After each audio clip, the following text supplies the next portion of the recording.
Welcome to the overgrown orchard.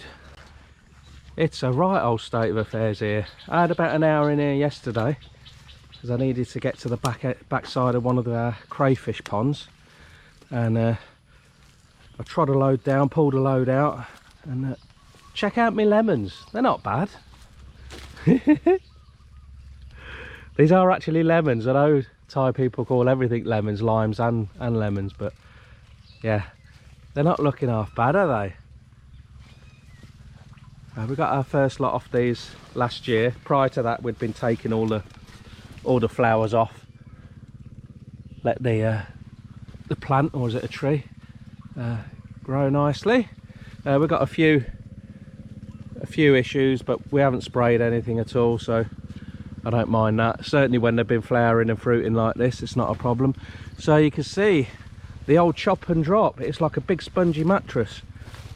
I let the goats in here, the small goats in here yesterday, but they don't like this sort of stuff, so I'm gonna have to trim that down. This they love, so I'm gonna try and leave this sort of thing for them, and then just clear the old the lime trees. But I've got climbing stuff all over the place. I was pulling it out yesterday.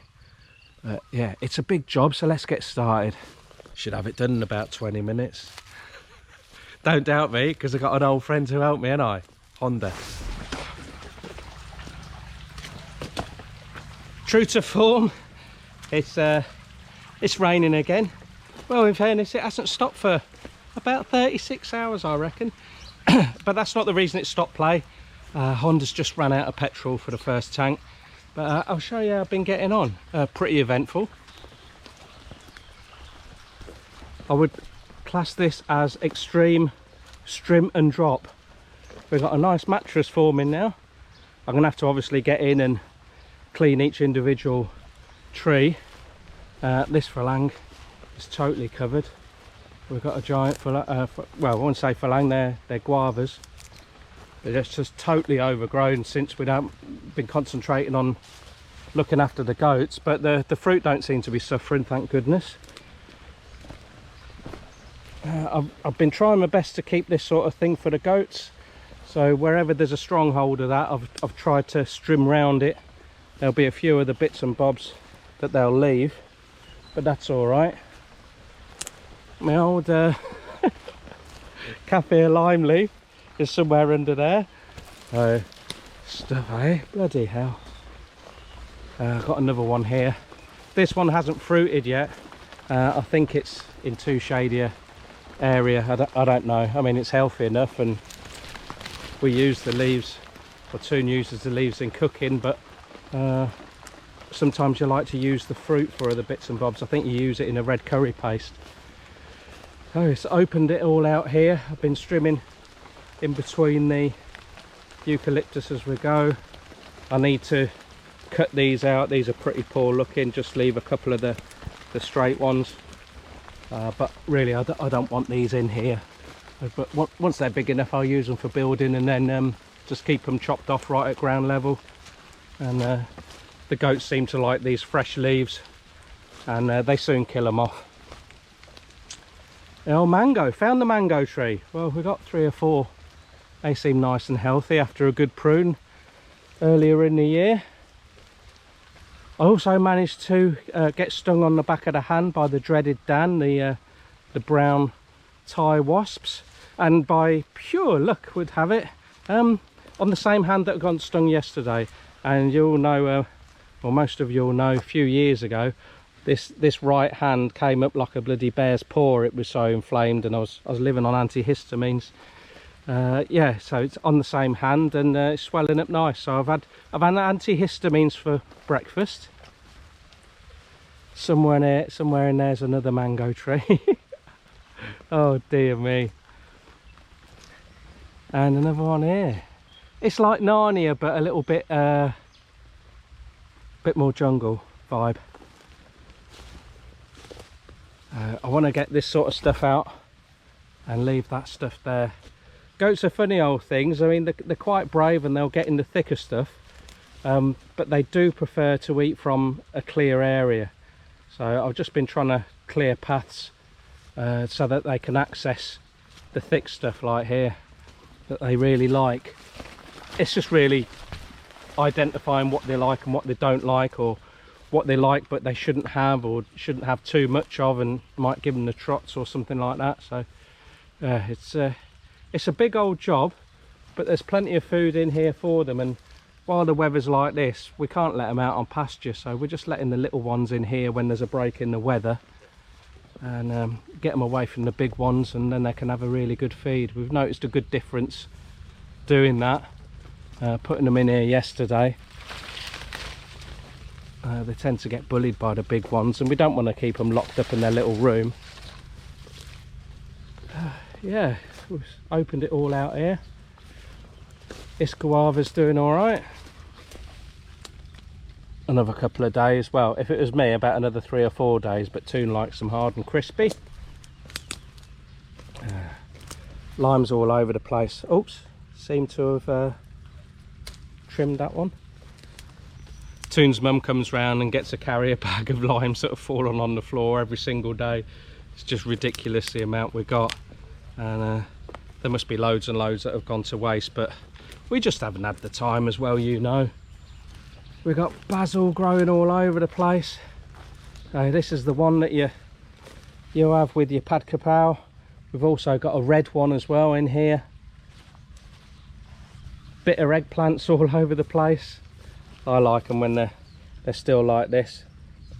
I got good brownie points yesterday because this tree that I put in for Toon has started to flower. Yeah, the yellow flowers there are yellowy or orange. This is Sano, and they're edible. It's a little bit top heavy, so I might have to clear around it and then cut it off here, and then it'll branch out and make it easier for them to pick. Got a Lucina growing at the back there, not in an ideal position. I might have to dispose of that one. It's gonna break the chain fence. We might actually take the fence and the posts out here, because we don't have free range chickens or ducks here anymore. Remember, we used to have about 120 khaki Campbells and about 7 or 8 Muscovies here. We had chickens, geese, turkeys, and that's why a lot of these weeds are really wiry. You know, they're trying to decompact the damage that's been caused by the livestock. I mean, the livestock were good, don't get me wrong, for getting rid of or controlling the bugs, but they did cause some compaction. I suppose well, definitely we had too many for the area here, so it's just taken a little while for it to rectify itself, but I think Mother Nature's doing a good job. I've located a couple more sweet tamarins that have been growing here. What we're doing, we were just eating they're the ones that you eat the seed pod, not the actual seed. Seeds are like bullets, and we're just throwing them in here and letting them grow, and then when they're that sort of size, just pull them straight out, and no need to dig them out. And I've started putting them around the lake and a few other areas around the ponds. We've also got pusa as well, which is very, very spiky. Spiky big tree, and the fruit are like a little crab apple. They're quite good.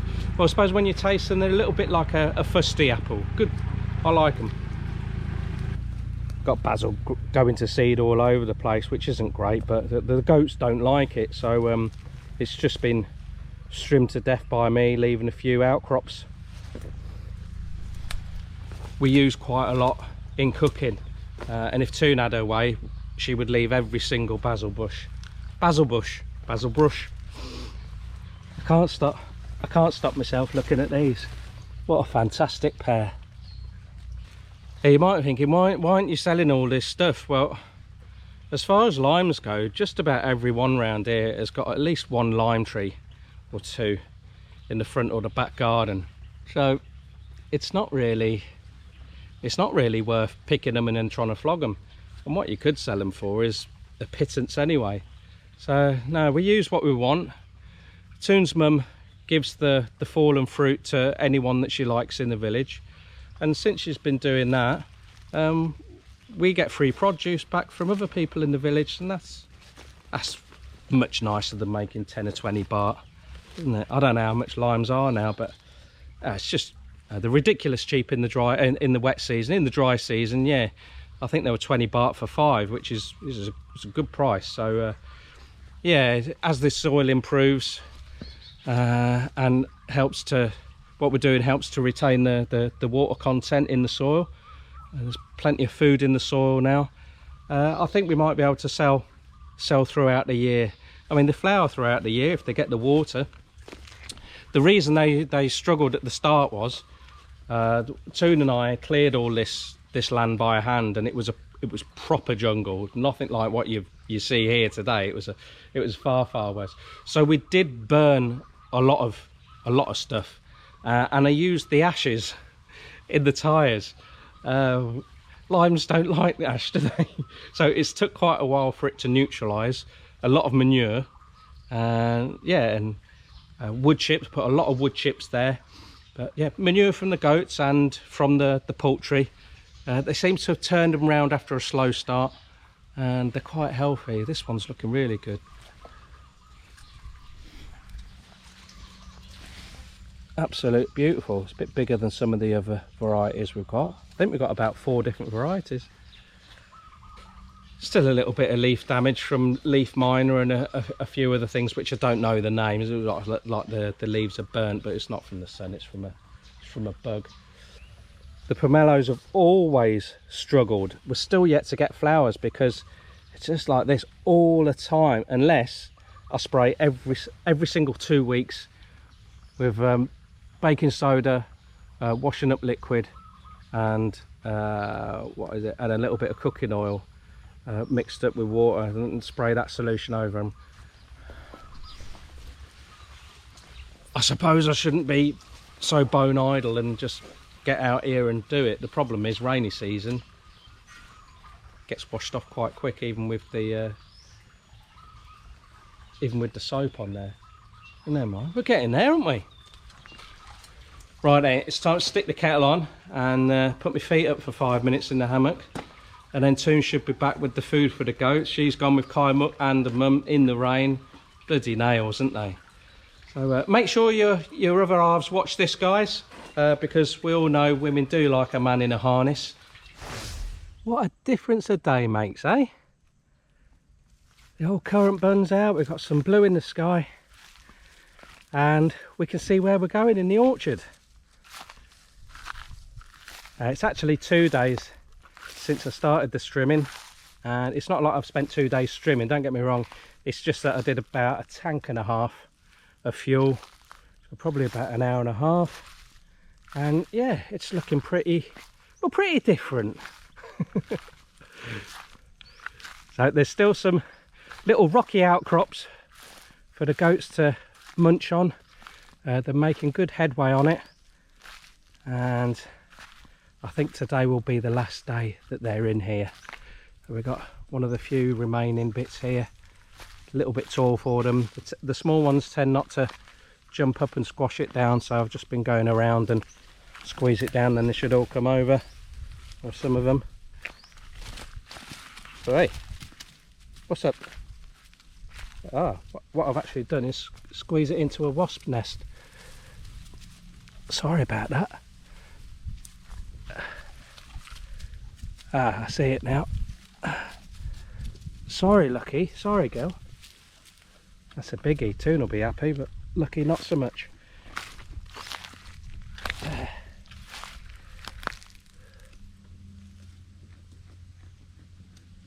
That's probably why they haven't eaten that bit here. Oh well, let's try and bend it out the way for them.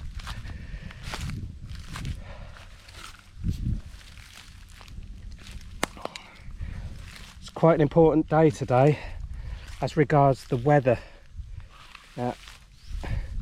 On Toon's weather app, and I use a different weather app on my phone, they're both predicting today is the start of 10 days of rain. Included in that is about 4 or 5 days of storm. So this will be the last, possibly the last chance for the small ones to get in here. So what I'd like to do is, after today, if the rains do indeed come, is get in here and then just trim the rest of everything right down. So anything that they've not noshed on or not finished, I'll just take it right down and then just let it all grow back again.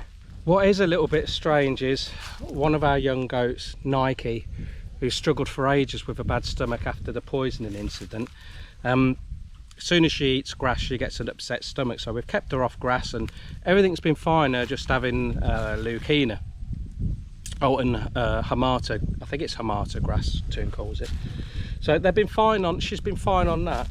We've let her in here and there's pretty much zero grass in here, but she's obviously found something that set her off again. So I dare say it's like a soft lush green leafed something or other.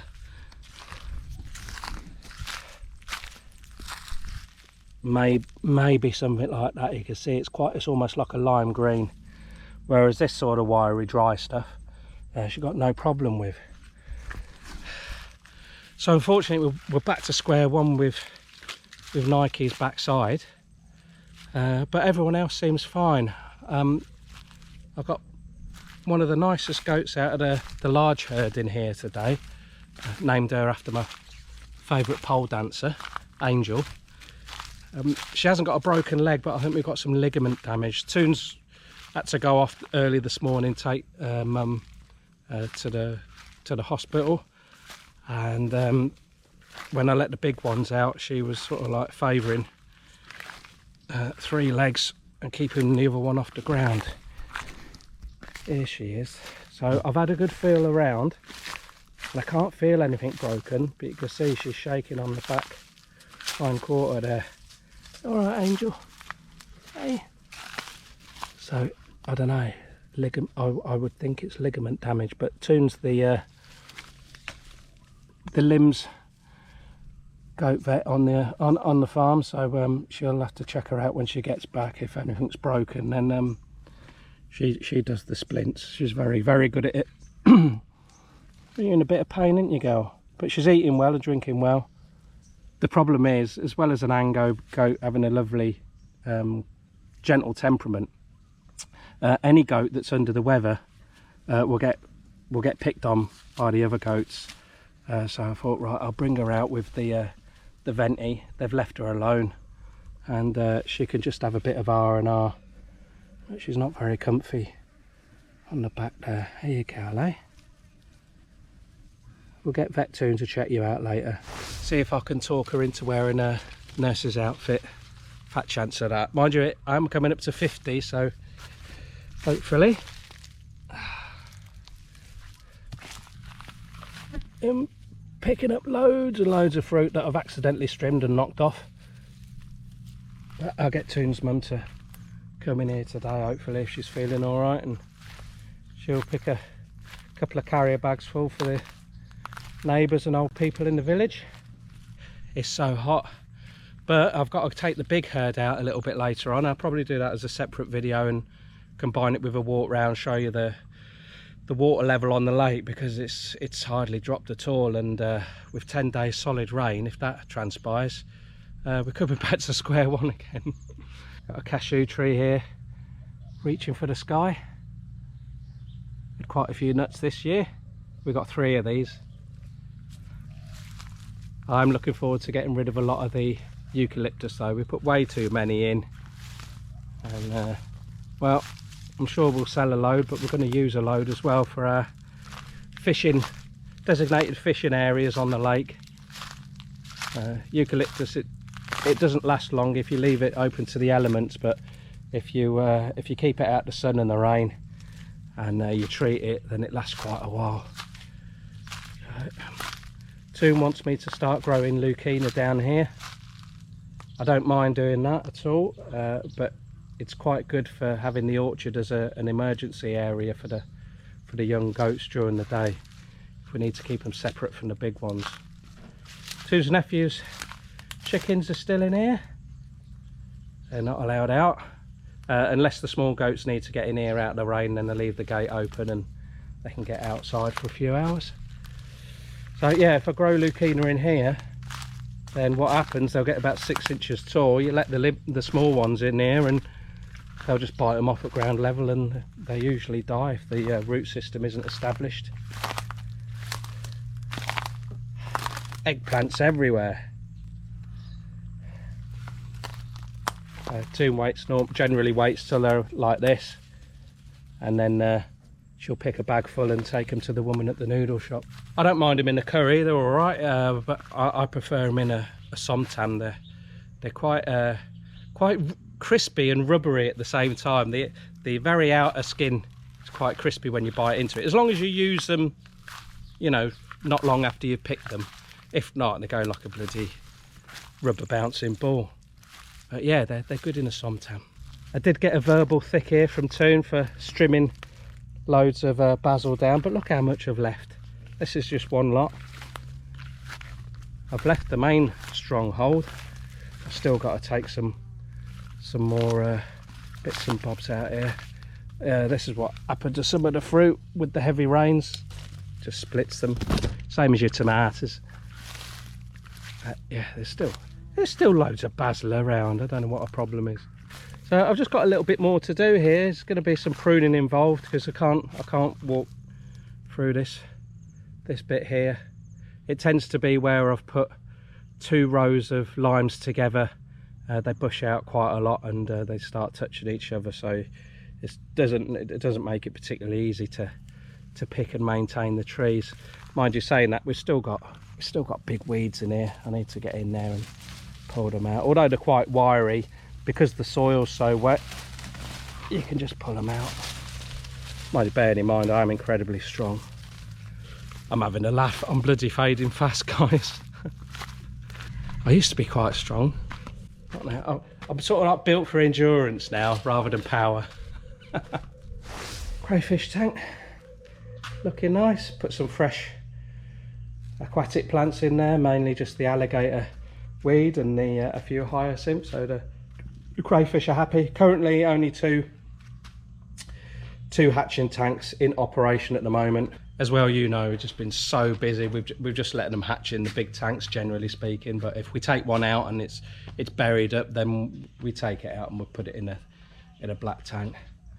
The OCD bed, well, it's improving slowly, but I just don't get enough time to sort of like do one big concerted effort and sort it in one go.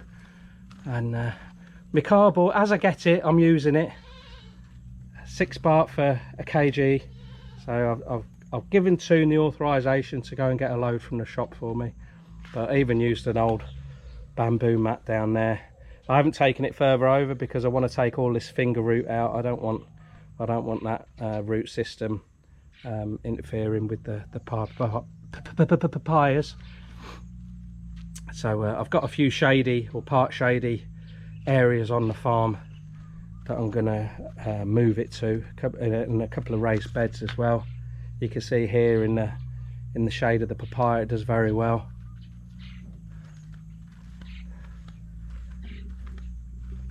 Every single one of my garlic chives that I moved has taken. There's still plenty remains ready for cutting again. Ridiculous rate of growth. And I've been moving my spider flower, or for those of you in the know, in Thailand, pak sien. So we're going to have plenty of pak sien dong. And I can't remember what the name of garlic chives is in Thai. You see, not only my body is failing, so is my brain as well. My memory is terrible. Right, I need to get the goats out.